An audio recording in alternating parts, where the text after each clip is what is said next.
Então vamos lá para a nossa aula sobre a física quântica na vida prática. Para a gente começar essa aula, a gente vai fazer uma breve introdução aqui para que a gente possa entender o que é de fato a física quântica, tá? A física quântica, ela é um ramo da física, tá? Que ela vai estudar o quê? Ela vai estudar os comportamentos da partícula, os comportamentos da matéria, em suas escalas que são o quê? Muito pequenos, tá? Quando a gente fala em escalas muito pequenas, a gente tem que trazer um pouco a compreensão que elas não vão se aplicar naquilo que a gente conhece hoje da nossa física clássica. A mecânica quântica ela vai descrever, tá, muitos fenômenos. E entre um desses fenômenos que eu gostaria de destacar, que é o que a gente vai ver aqui também na aula, tá, são os fenômenos como a superposição, o entrelaçamento, tá, e o indeterminismo, tá? Esses são alguns dos fenômenos que eles vão mexer muito com o quê? Com a nossa intuição, e eles vão trazer, né, insights e vão fazer com que a gente faça bastante reflexões, principalmente sobre a visão que a gente tem do mundo, tá? E para a gente poder iniciar essa aula, eu destaquei uma frase aqui para que você já possa ir imaginando e que você vai compreender durante o decorrer aqui dessa aula, tá? E a frase é o seguinte: o universo é um infinito de possibilidades. Então, o que que a gente vai ver no decorrer dessa aula, tá? A gente vai ver alguns dos principais conceitos da física quântica.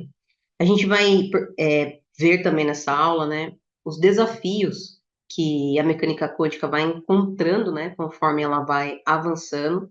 Nós vamos fazer também algumas reflexões, tá, sobre os princípios da física quântica na nossa vida prática e também vamos fazer uma conclusão, beleza? Então, para a gente começar, vamos entender um pouquinho o conceito da mecânica quântica, né? Como que nasce essa ideia da mecânica quântica. Este carinha aqui, ele é o Max Planck, tá? A física quântica vai surgir com uma ideia dele, é, com a ideia do Max Planck, tá? E para a gente entender um pouquinho sobre a mecânica quântica, é fundamental que a gente entenda, né, o que que significa quântico, tá? Quântico significa quantizar, tá? E quantizar significa dividir, né? Em outras palavras, né, é dividir em quantidades. Então, o que que acontece? Na ciência, assim como na própria física, sempre que existe um novo fenômeno, né, que está sendo observado, é necessário criar um modelo para poder explicar esse fenômeno, tá, que está sendo observado. Então, na física, o que que existe?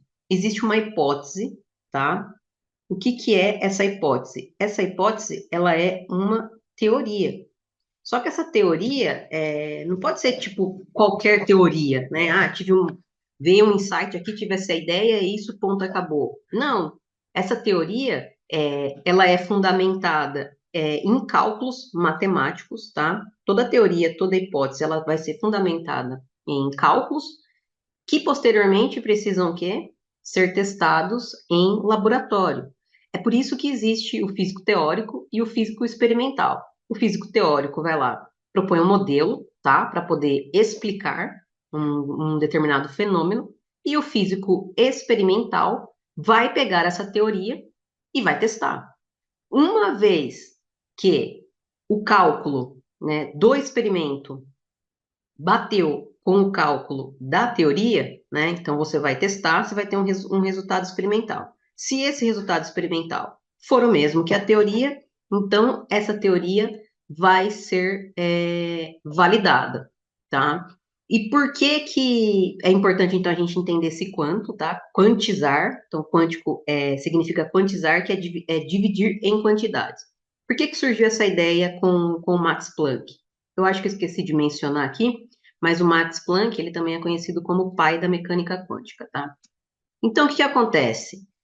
Ali na virada de 1900, tinha um experimento que estava acontecendo, que era um experimento com a radiação do corpo negro. E aí, com base nisso que eu falei da teoria e do experimento, não estava batendo os cálculos, tá? Da física clássica. Então, os cálculos que você tinha na teoria, quando você ia experimentar, estava dando uns cálculos diferentes. Então, para isso, o que precisa? Você precisa de um novo modelo, né, para poder explicar algum fenômeno. E aí é justamente aqui que entra a ideia do Max Planck, quando ele propõe, porque ele falou assim, olha, gente, ao invés da gente pensar na onda como onda contínua, né, que a gente vê na física, vamos pensar nela como pacotinhos, né, como se fossem pacotinhos de energia que estivesse sendo disparado.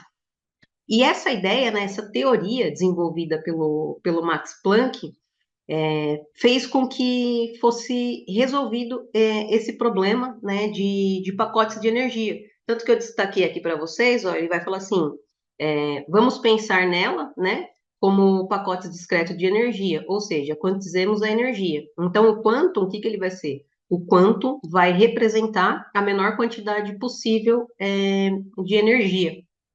E essa ideia do Planck contribuiu, então, para essa questão do problema da radiação do corpo negro. E aí ele também desenvolve uma fórmula, né? Ele vai desenvolver uma fórmula onde ele vai falar que a energia, né, é igual à constante de Planck, tá? Que é a menor quantidade de energia possível, vezes vezes a frequência da onda, tá?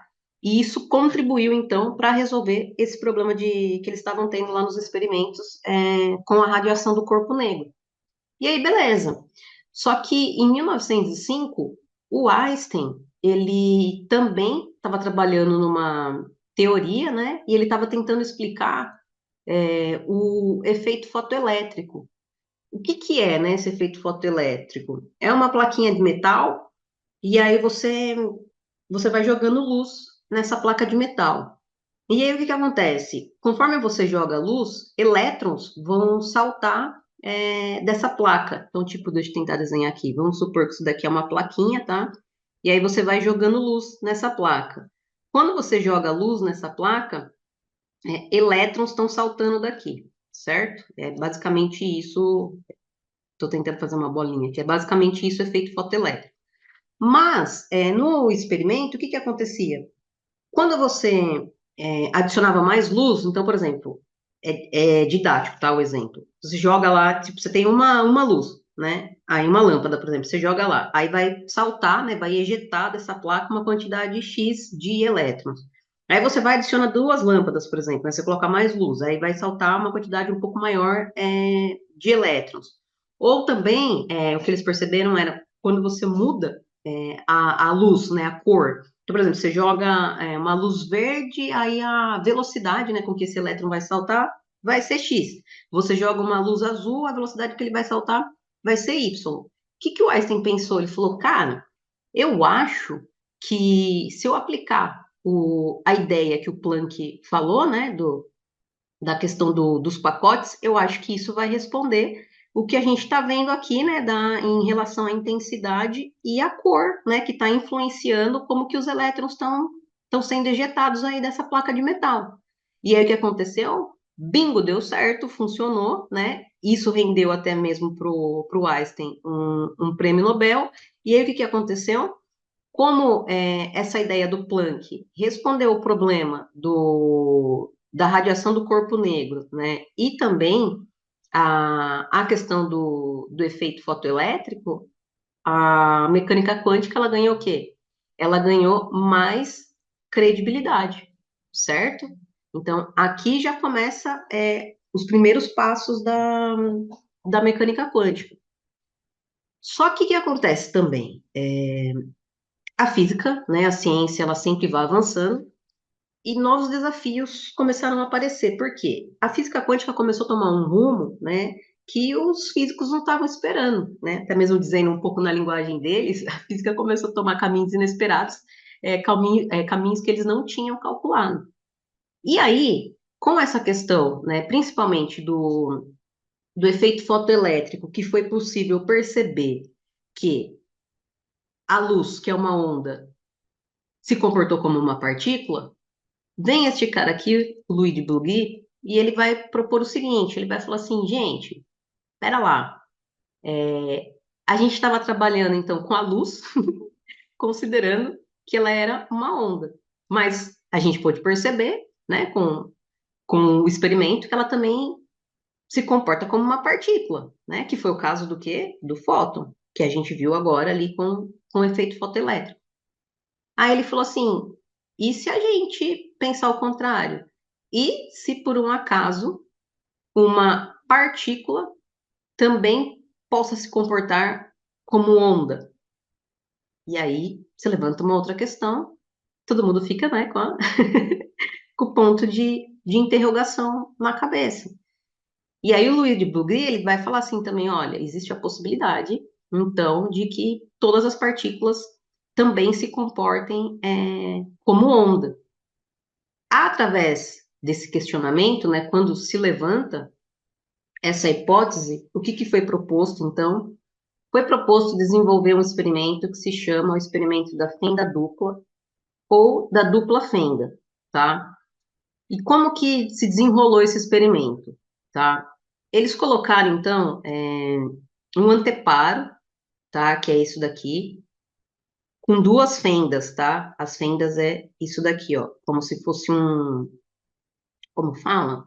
É como se fosse um rasgo, tá? Essa fenda é como se fosse um rasgo. E aí, o que que eles fizeram? Aqui, eles tinham tipo um canhão, tá? Um canhãozinho que disparava esses elétrons aqui. Pensa nesses elétrons como se fossem bolinhas, tá bom? Só para ficar mais didático.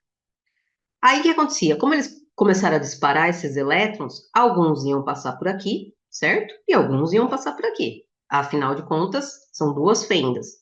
O que você espera aqui desse lado? Os elétrons que passaram por essa fenda, eles deveriam apresentar um padrão aqui, certo? Marcando onde eles passaram, beleza? Então, se passou por essa fenda, vai marcar aqui, né? Vai deixar um rastro aqui atrás. Se passou por essa fenda, mesma coisa, vai vir aqui e vai deixar outro padrão de interferência, certo? Era isso que se esperava. Só que não foi isso que aconteceu. Quando eles fizeram esse experimento, que eles estavam disparando um monte de elétrons por esse canhãozinho aí, o que saiu aqui atrás foi o quê? Foi justamente o que a gente vê aqui, um padrão do quê? De interferência. Então, foram disparados vários elétrons aqui. Esses elétrons, eles não tiveram aquele padrão que eu mostrei para vocês. Eles tiveram esse padrãozinho aqui, ó, tá?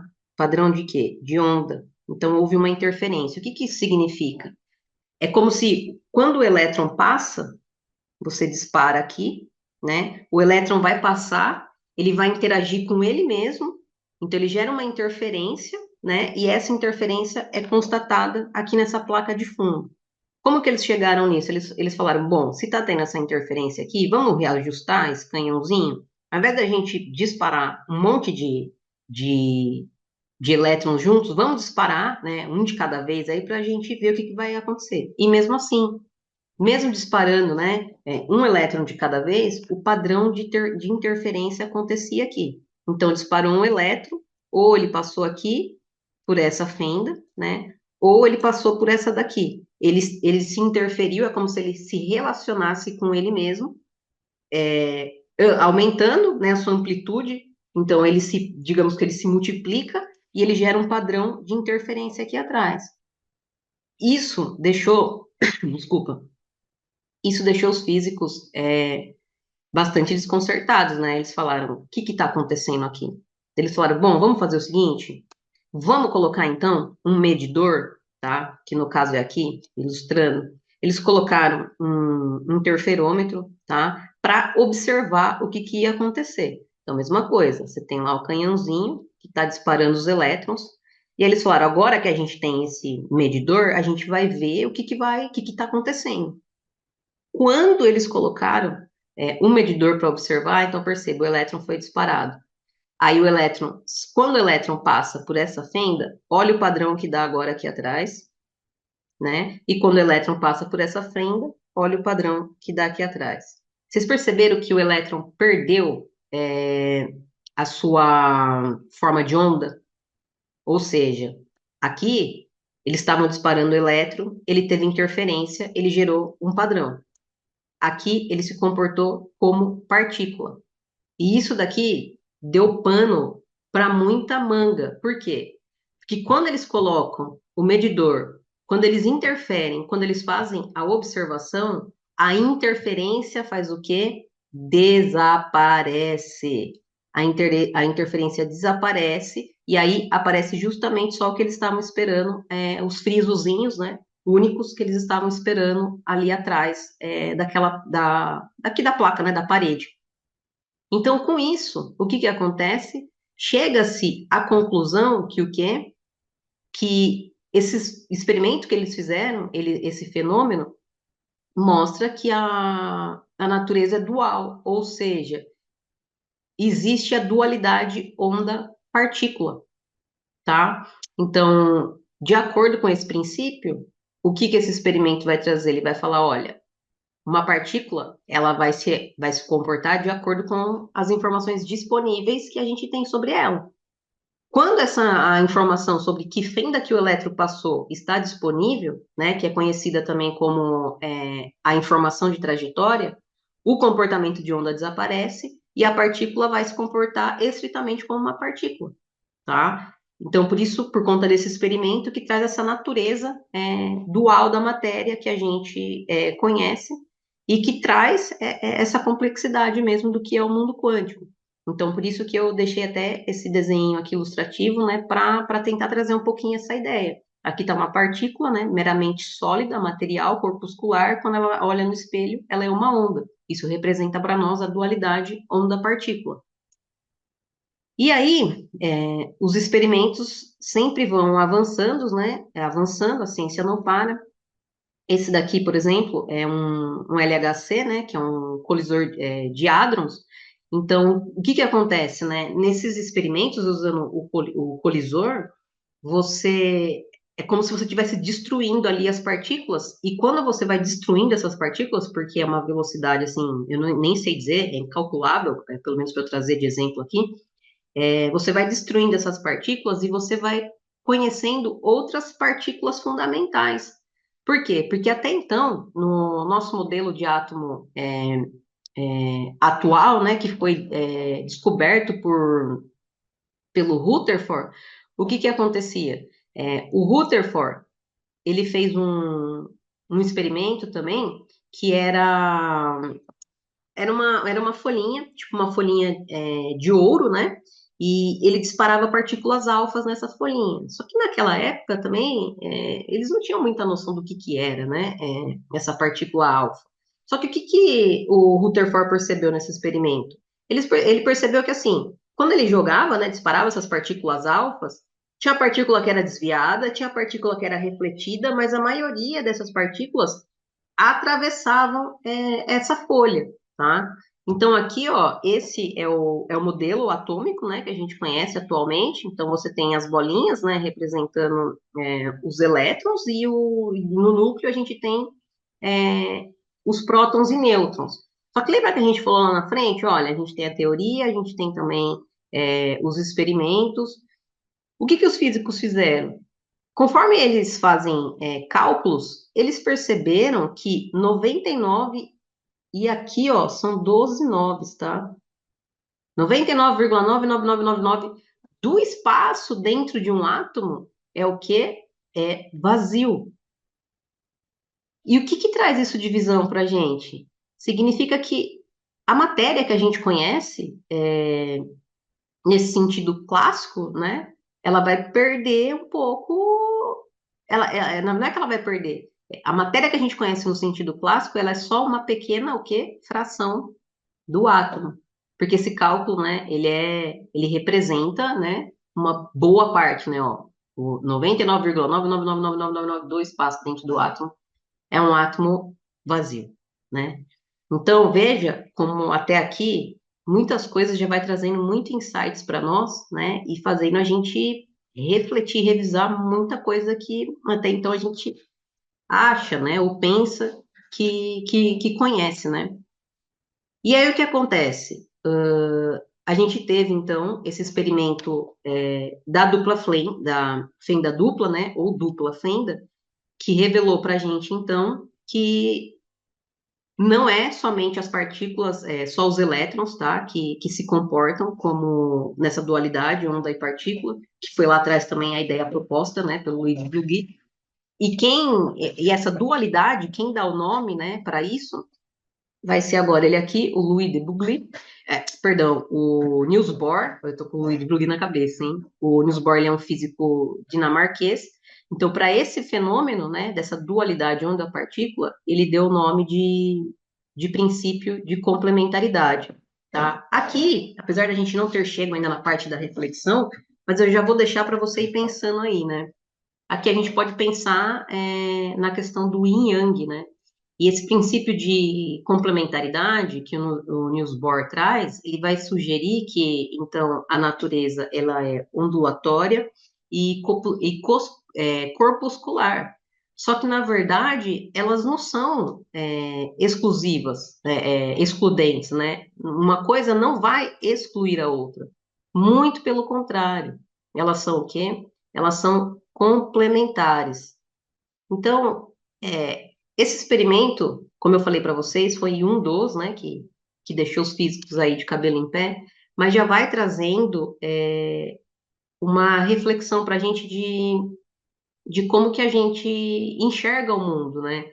Porque esses fenômenos, eles vão mostrar para a gente que a gente às vezes tem uma visão de que as coisas aí na natureza, elas existem independente da nossa observação.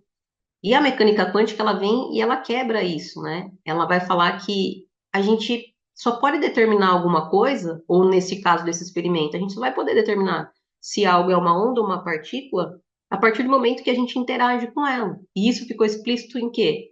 No experimento que foi realizado, né? E aí, em outras palavras, conclui-se o quê? Que em primeiro lugar, a gente monta o experimento, isso daqui é muito forte, né? Você monta o experimento e depois a natureza se revela a nós. Então, já traz aqui essa reflexão, né? Será que somos espectadores do universo ou somos observadores do universo? E dependendo da interação que a gente tem, né, com algum fenômeno, aquele fenômeno apresenta a sua natureza para nós. Então, isso são pontos assim muito fortes para a reflexão, né, que os experimentos foram demonstrando.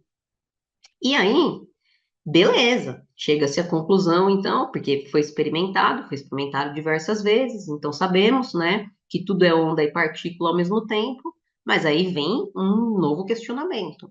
Beleza, a gente conseguiu constatar, então, que o elétron, né, quando ele passa pelas duas fendas, ele se comporta como uma onda. Show de bola. Mas é uma onda do quê? Né? De que tipo é essa onda? E aí veio uma resposta que essa onda é o quê? É uma onda de probabilidades, né? O que significa uma onda de probabilidades? Eu vou tentar desenhar aqui, mas é meramente também didático, tá? Então imagina que o elétron ele vai se espalhar no espaço, tá? Então ele se espalha aqui, ó, em diversas probabilidades. Então dentro aqui desse espaço, ele está distribuído, ele está espalhado em todas as possibilidades possíveis. A partir do momento que há uma interação e que há uma observação, o elétron ele vai se colapsar para um estado definido dentro dessas possibilidades.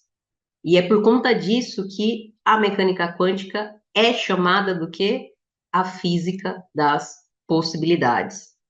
Beleza? Tranquilo até aqui?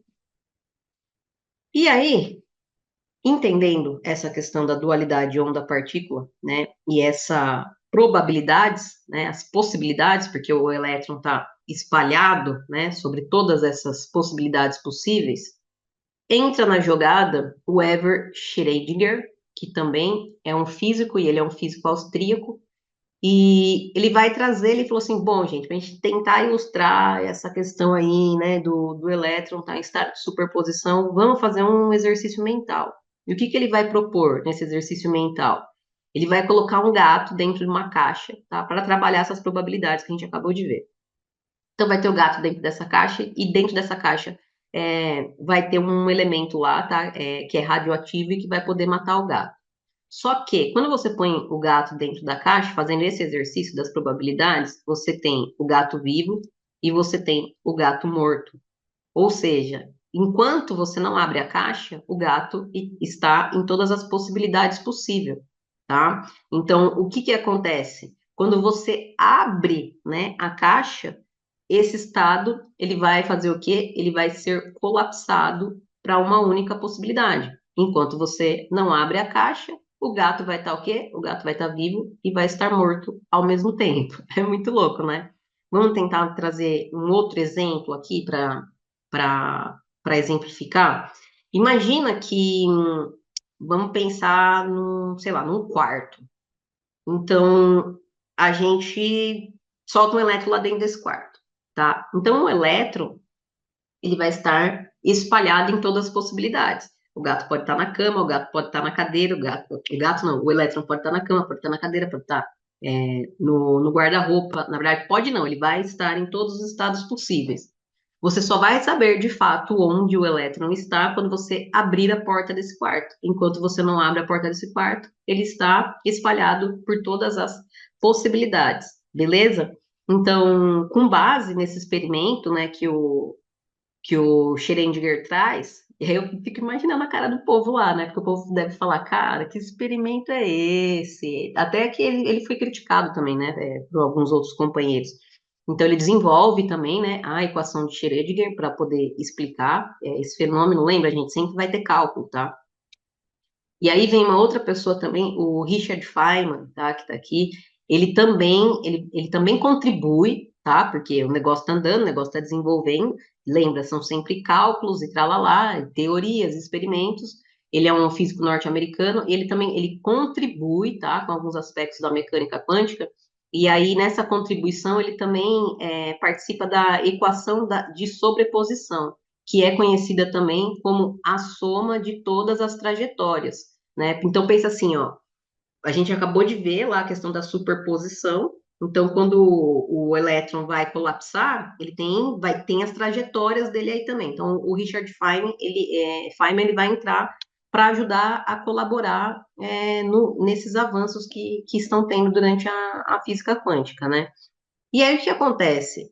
Só esse experimento, e principalmente quando a gente faz esse exercício mental do gato de Schrödinger, a gente parece, não sei, dá a sensação que a gente fala assim, cara, não é possível que isso ocorra. Como que uma coisa pode existir em vários estados ao mesmo tempo, e aí quando você interage, quando você observa, ela colapsa em um único estado definido. Então, às vezes dá a sensação que a mecânica quântica é contra ela mesma, né? Como eu falei, ela é contra-intuitiva. O problema é que, apesar desses experimentos complexos, né, e apesar de às vezes isso parecer que é bizarro, ela funciona, pessoal, e funciona muito bem, tá? Então, eu trouxe até aqui um exemplo, a gente tem a ressonância magnética, né? Na ressonância magnética, o que que ela faz? Ela manipula os spins da partícula. E por conta disso, é possível fazer uma análise do que acontece lá nos tecidos dos nossos órgãos em nível o quê? Em nível subatômico, né? Então, imagina assim, você tem uma interação, não sei se você já fez a ressonância magnética, eu já fiz, a primeira vez que eu fiz foi meio, não sei, eu fiquei com um negócio, porque lá dentro eu tive a sensação assim, gente, vai acontecer alguma coisa aqui, eu vou explodir, né? Depois eu precisei fazer outra vez, mas a segunda foi mais tranquila. Mas então existe essa interação no nível atômico das nossas células, né? Quando há essa interação é liberado um fóton, então você, né, o pessoal que trabalha com isso, a máquina, né, vai captar esse fóton e a partir disso você consegue fazer as análises.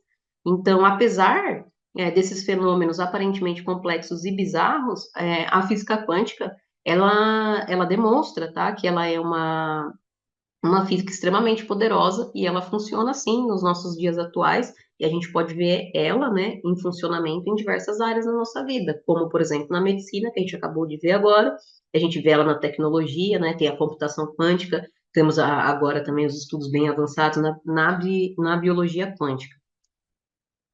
Então, Antes da gente avançar, vamos recapitular só mais recapitular os pontos que a gente viu até agora. Então, a gente primeiro entendeu o conceito de quantum.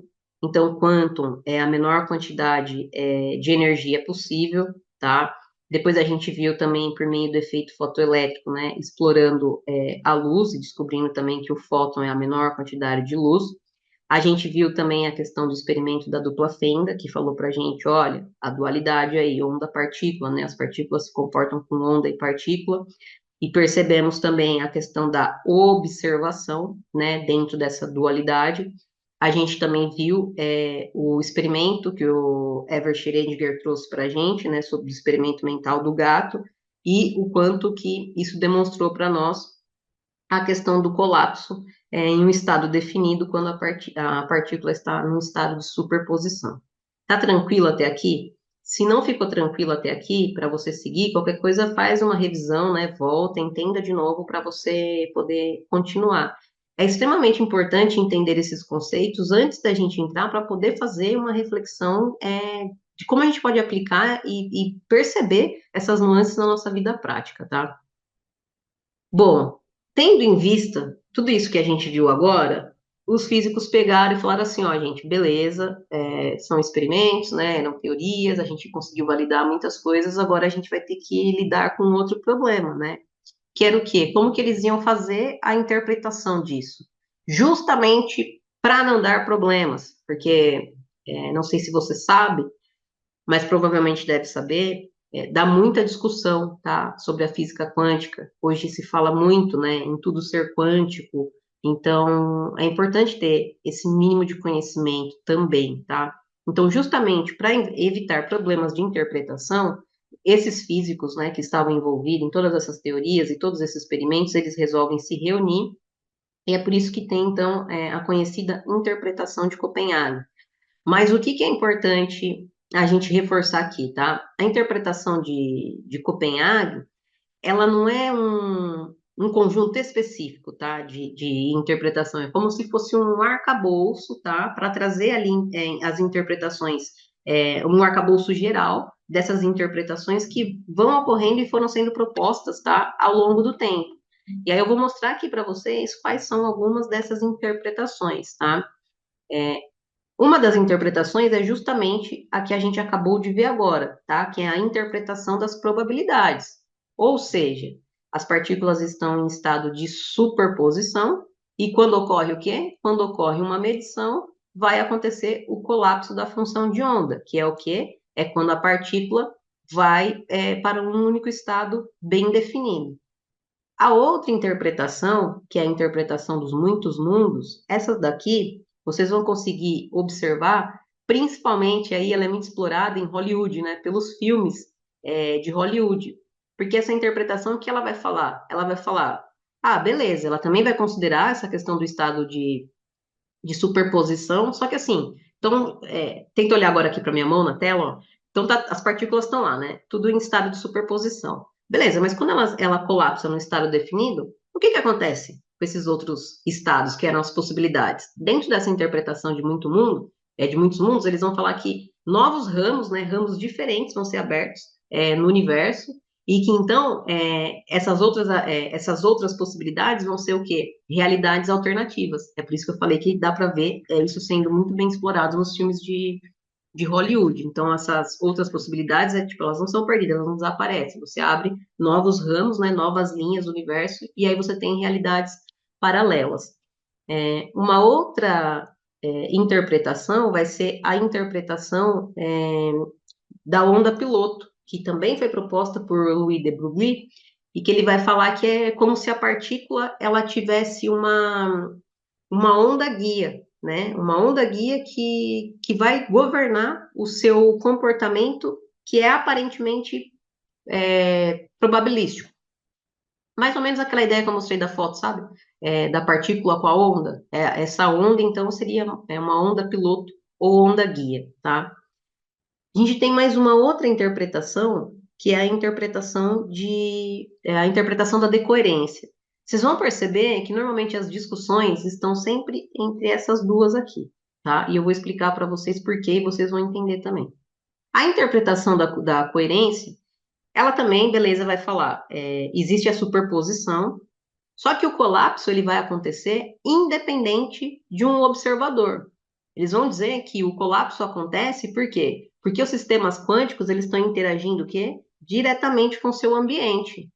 Então, o colapso, utilizando a questão do observador, eles vão falar que é uma ilusão, tá? Que o colapso vai existir simplesmente porque o sistema quântico está interagindo com o ambiente. Por que que tem bastante discussão aqui? Porque aqui normalmente, tá? Não é regra. Eu estou trazendo isso para que também você possa fazer a sua observação. Normalmente, essa é uma expressão, né, que é usada, os físicos materialistas e os físicos espiritualistas. Os físicos materialistas, eles vão descartar essa questão de consciência, né? Quando se fala em observador, associou a uma consciência, tá? Eles vão falar, não tem nada a ver. Isso é ilusão, existe o sistema, o estado de superposição, à medida que há interação com o ambiente, vai ter um colapso no estado específico.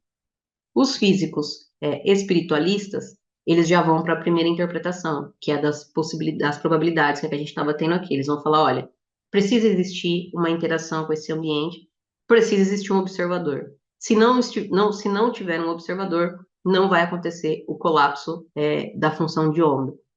Tudo isso tem a ver com o que a gente viu lá no experimento da dupla fenda. E aí, aqui a gente já vai começar a fazer algumas reflexões com base no que a gente veio vendo aqui e também nisso que eu falei agora, sobre essas interpretações, né, mais materialistas ou essa interpretação onde envolve a questão da consciência. A gente pode pegar dois exemplos aqui que também estão sendo bastante estudados, tá, no ramo da biologia quântica, e já tem bastante trabalhos e artigos, estudos falando sobre isso. Eu trouxe dois exemplos aqui. Eu trouxe o exemplo da fotossíntese, né? E trouxe o exemplo dos pássaros também, para tentar, por meio disso, trazer os princípios da física quântica.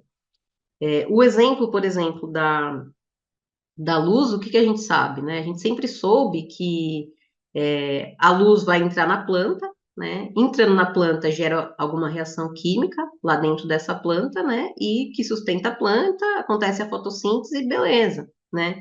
Mas a gente nunca teve assim a noção que, beleza, é porque isso acontece, porque a luz é composta de fótons, e os fótons, agora que a gente sabe, é o quê? Os fótons, eles vão percorrer, tipo, todos os caminhos, né? Então, trazendo esse exemplo de como que a luz entra. Então, o fóton, ele vai percorrer todos os caminhos possíveis, que foi o que a gente viu agora no estado de superposição, e o caminho que for mais adequado, né, mais eficiente para esse momento, vai acontecer uma interferência quântica, né, a aniquilação de todos os caminhos menos favoráveis, então a luz é absorvida, tá? É um exemplo, né, para a gente trazer aqui de reflexão utilizando os princípios quânticos.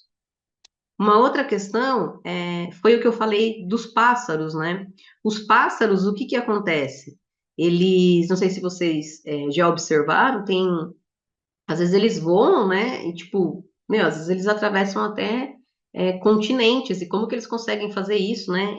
Em sincronia, principalmente quando observa-se alguma mudança, né? Um fenômeno na natureza, eles saem de algum lugar e viajam, né? Até para muitas distâncias.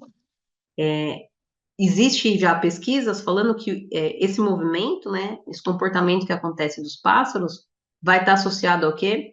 Vai estar associado ao conceito de emaranhamento quântico. Lembra que a gente viu lá em cima?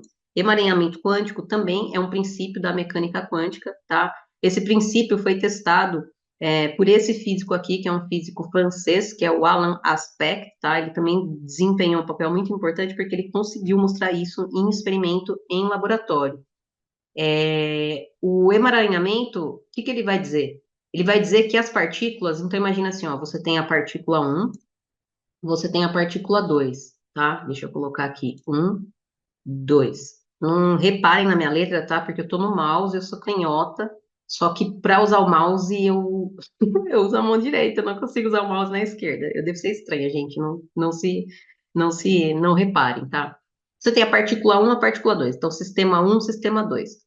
Quando você faz o emaranhamento dessas duas partículas, tá? Então pensa aqui, ó, partícula 1, partícula 2, emaranhou essas partículas, tá? Isso daqui passa a tornar-se um único sistema, digamos, tá? Então, agora você tem uma. A informação é como se ela fosse uma, entendeu? Você pega a informação daqui, a informação daqui, se torna uma única informação. Você tem um sistema, tá? Só que o que é mais interessante? Você pega agora e você faz o quê? Você emaranhou, beleza? Agora você vai separar essas partículas, tá? Então você pegou, depois de emaranhado, você vai pegar essa partícula, opa, você vai pegar essa partícula 1 e vai mandar ela lá, sei lá para onde. Deixa ela aqui, vai, no Brasil. Pega essa 2 e manda, sei lá em outra galáxia, qualquer outro lugar, sei lá, não importa a distância, tá? Pede conta que você mandou, sei lá, para Turquia, um exemplo. Quando você vem e faz alteração em alguma propriedade dessa partícula, normalmente eles fazem isso com spin, automaticamente essa daqui também responde. Ou seja, existe uma comunicação instantânea, é imediata. Tanto que o Einstein, quando ele viu isso daqui, ele chamou isso, né? Isso é conhecido na mecânica quântica como comunicação não local, tá? Só que o Einstein, quando ele viu isso, ele chamou isso do quê? De ação fantasmagórica à distância. Por quê? Porque a teoria da relatividade fala que nada pode ser mais rápido que a velocidade da luz. Só que nessa comunicação aqui, não é que é mais rápido que a velocidade da luz. Na verdade, é instantânea. Né? Então, como que essa informação está trafegando mais rápido que a velocidade da luz? É instantâneo. Mexeu aqui, afetou aqui, né? Aqui cabe, vou trazer só uma breve reflexão já para a gente também.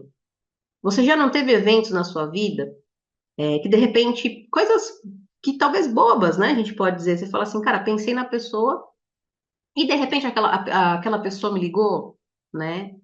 Gosto de dar o exemplo da mãe também, né? Com os filhos. Mãe normalmente sente quando o filho não está bem, né? Vem um negócio ali dentro dela. Casos de mães, por exemplo, em que está dormindo num quarto, o filho no outro, né?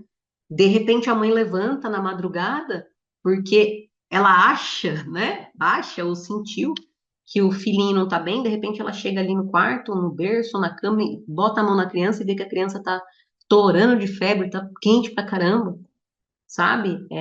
Então, são reflexões que dá para a gente ir fazendo, tá? E aí, que eu falei que eu ia trazer um pouco para a vida prática, já trazendo um pouco essas nuances, né? Faça essa reflexão agora. Imagina que aqui está você. Então, você, ó, existem infinitas possibilidades para você.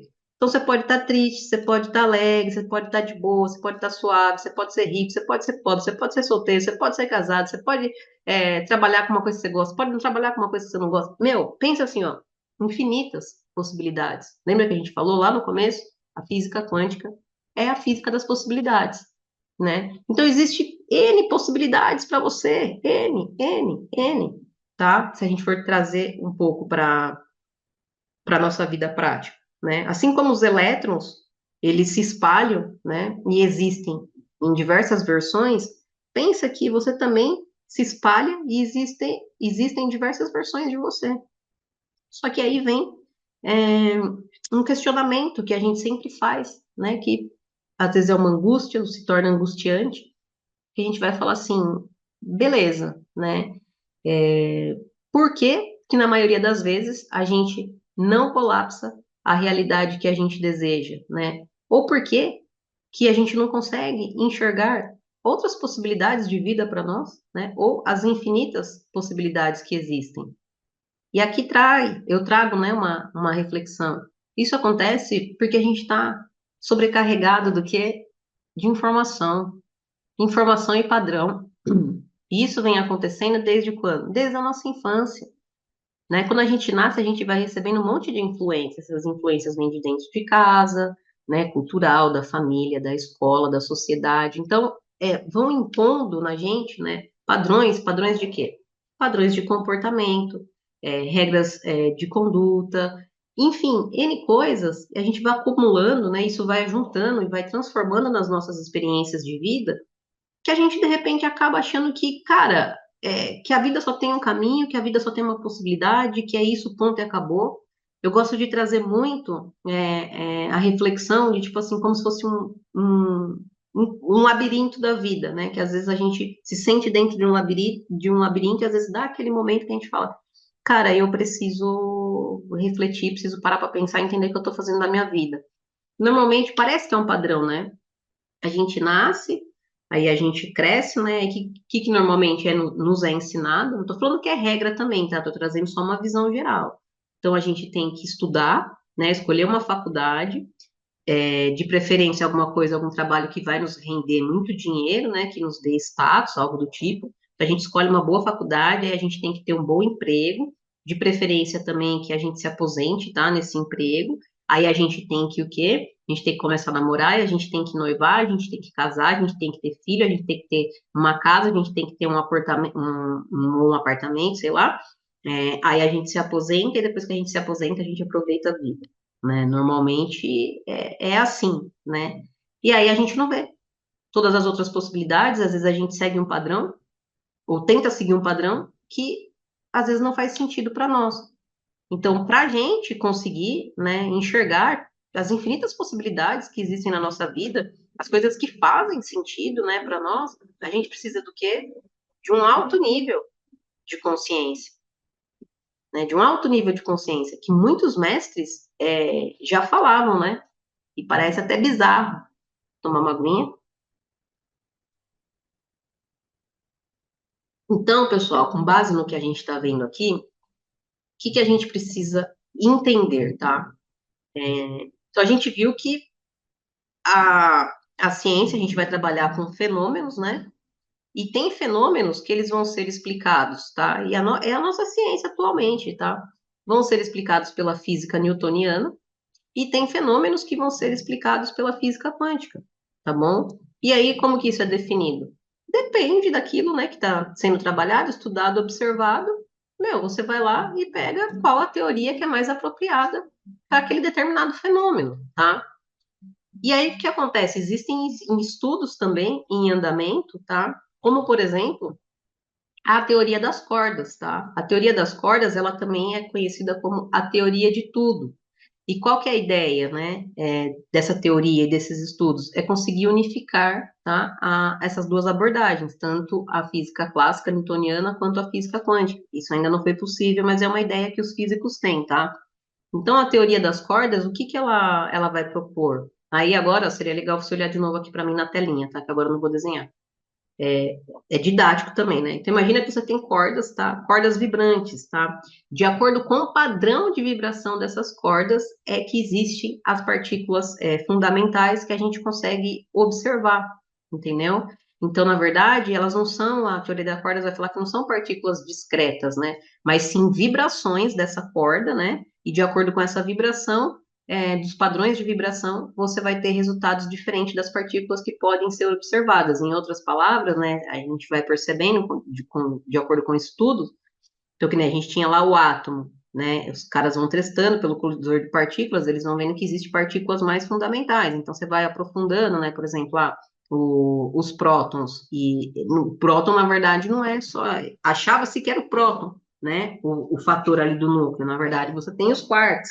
Aí você vai estudando, pô, tem os gluons. Então, essa diversidade, né, de partículas, segundo a teoria das cordas, é de acordo com esse padrão de vibração, tá? Então, aqui é aquilo que eu falei que dá para a gente resumir e fechar como essa parte aqui. Lembra que eu falei lá das interpretações? Então, cada físico, quando você pergunta para um físico, né? Ah, o que que é a matéria para você? Gente, o físico vai responder o que é matéria para ele de acordo com o modelo teórico que ele segue, tá? Por isso que eu destaquei aqui. Então, cuidado quando vocês ficam, de repente, caindo em discussões, tá? Se elas não estiverem levando a lugar nenhum, se não for para agregar, talvez seja melhor nem entrar, tá bom?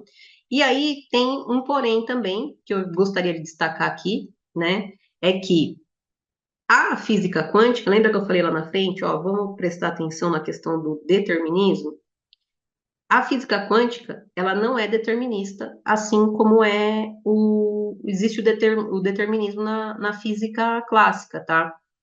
O que que é o determinismo? O determinismo é, por exemplo, assim, ó, uma vez que você tem as condições iniciais dessa partícula, você sabe qual é a trajetória dela, tá? Isso é o determinismo. Na física quântica, isso daí vai morrer. Por que que isso vai morrer? Por conta do princípio de incerteza de Heisenberg. Porque o Heisenberg ele vai falar, olha, não é possível a gente observar a posição de uma partícula sem interferir na velocidade dessa partícula. Então, o determinismo na física clássica, não, na mecânica quântica, ele não vai existir. E isso gera outro problema e outra confusão, né? Porque daí os caras pegam e falam, Heisenberg, como assim, cara? Como que a gente não sabe, né, o que vai acontecer? Não, a gente tem que saber, né? E aí ele traz, esse aqui, deixa eu pegar a caneta de novo. Esse aqui é o Heisenberg, Werner Heisenberg, tá? Ele é um físico alemão. E então, de novo, né? Pensa assim, ó, determinismo, condições iniciais. Tendo as condições iniciais, eu sei a trajetória, eu sei o que que vai acontecer aqui, tá? Na mecânica quântica, isso não acontece. Por quê? Porque na mecânica quântica, por si só, as condições iniciais, elas não são definidas.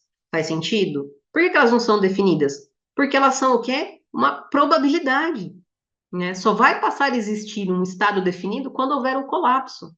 E aí tem uma frase que eu acho bem legal do Heisenberg, que ele vai falar assim: olha, não é que porque você tem as condições iniciais da mecânica quântica, você não vai saber o futuro dela. Pelo contrário, ele vai dizer, ó, não é que a física quântica, com as condições iniciais, não consiga prever o futuro. A questão não é essa, né? A questão que é o quê, ó? É que as próprias condições iniciais não são precisamente definidas. Na verdade, elas são uma superposição de probabilidades, né? Aqui cabe um outro exemplo também, né? Traz para sua vida agora. Se você pegar pelo determinismo, significa que, um exemplo, tá? Se você nasceu pobre, você vai o quê? Morrer pobre, porque essas são as suas condições iniciais. Qual que é a sua condição inicial? Pobre. Então você vai traçar uma trajetória, né? Então você vai ser pobre, nasceu pobre, fica pobre. Você teve o seu primeiro relacionamento foi um desastre, né? Qual que é a sua condição inicial? Putz, relacionamento desastre. Então, todos os seus relacionamentos vão ser um desastre. Façam reflexão com isso, tá? Isso daí, na física quântica, acaba, tá? Isso daí vai acabar. Então, por exemplo, se hoje você está numa situação que ela não seja favorável, né? Se você está numa situação, talvez, de desespero, de angústia, de dor e de sofrimento, isso não significa que não existe possibilidades de mudança para você. Vocês estão entendendo agora por que que a física quântica é a física das possibilidades? Porque não importa as suas condições iniciais, entendeu? Porque se a gente define uma condição inicial, eu sei a trajetória. A física quântica, ela não tem uma definição inicial. Por quê? Porque é uma superposição de probabilidades.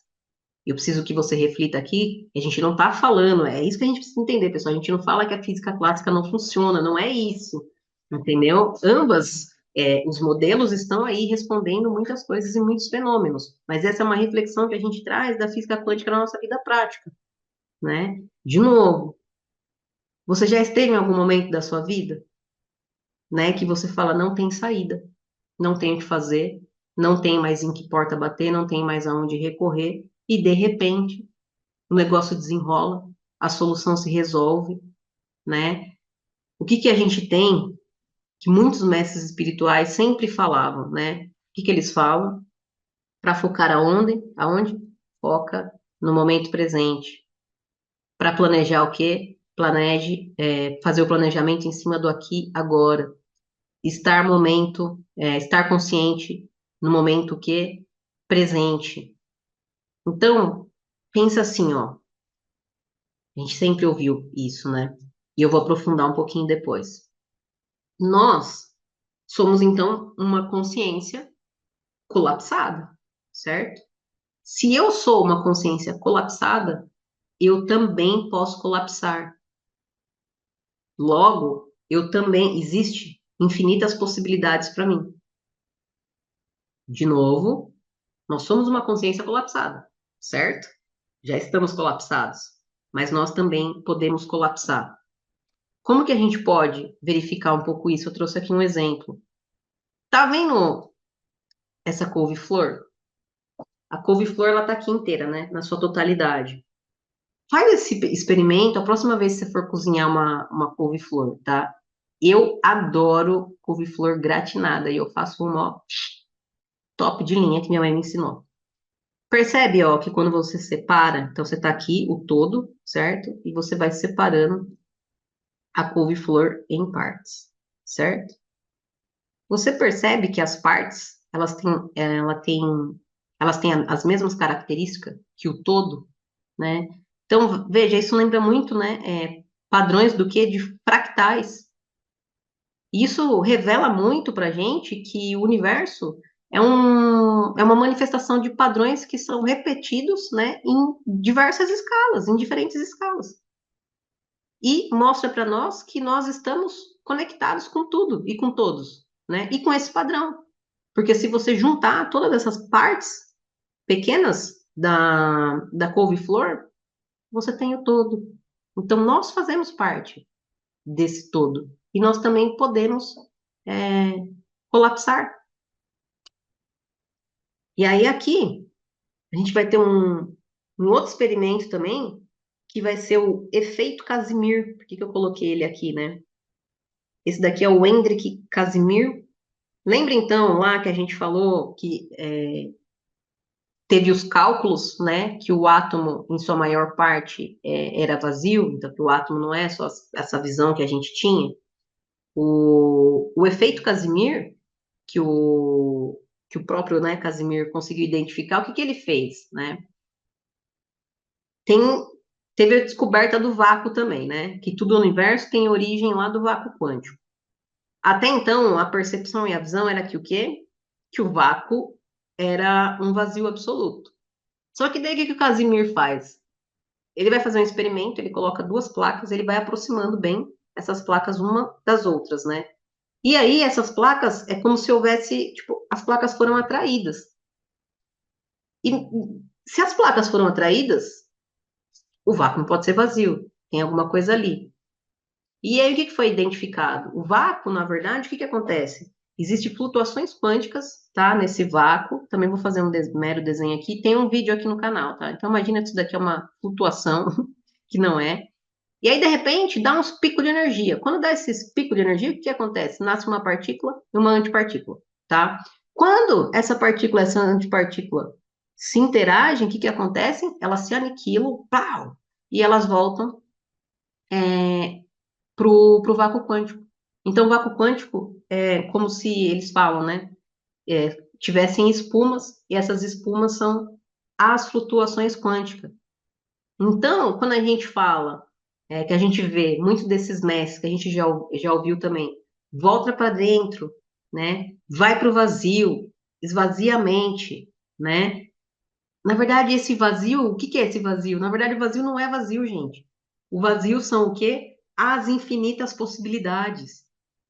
Por isso que a gente tem também, aqui no canal, eu gosto muito, e eu falei, né, atrás, para a gente colapsar uma nova realidade das possibilidades que existem nas nossas vidas, a gente precisa de o quê? De um alto nível de consciência.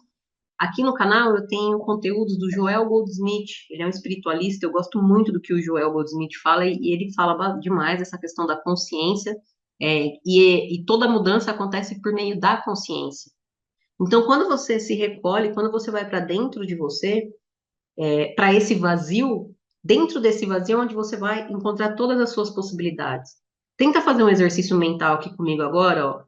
Eu tô aqui, certo? Imagina você aí agora, nesse estado colapsado. Então, você está vivendo uma experiência agora que ela está colapsada. Imagina que aqui, ó, vai abrindo um leque de possibilidades de todas as suas versões. Vai abrindo, vai expandindo, expandindo, expandindo, expandindo, expandindo, expandindo. Todas essas são as suas, o quê? Infinitas possibilidades.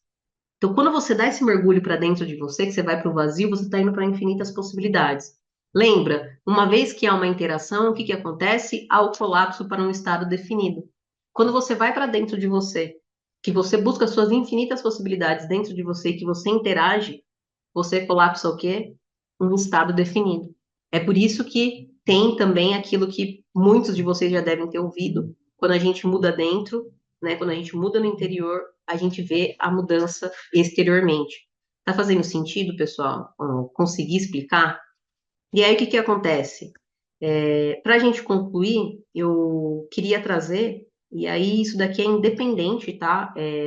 De religião. Para quem já segue, me acompanha aqui no canal, sabe que eu não tenho religião, que as minhas práticas, né, que eu pratico e que eu procuro compartilhar com vocês, está totalmente associada à espiritualidade livre, né? Mas eu queria deixar, uma passagem que eu acho que traz muito aprendizado para nós, né? Justamente falando dessa questão do momento presente. Eu não sou boa de número, mas se eu não me engano, está em Mateus, que vai dizer assim: olha, não se preocupe com o dia de amanhã, não se preocupe com o que há vez de beber, de comer e de vestir. Dá para fazer uma conexão com isso agora? Todas as possibilidades estão aonde? Estão aqui no momento presente. Porque é no momento presente que eu posso me conectar com as infinitas possibilidades, que eu posso colapsar uma nova realidade, uma nova visão. Entende? Então, por que que eu vou me preocupar com o amanhã, se na verdade eu estou colapsando no momento presente? Eu queria deixar essa conclusão e essa reflexão.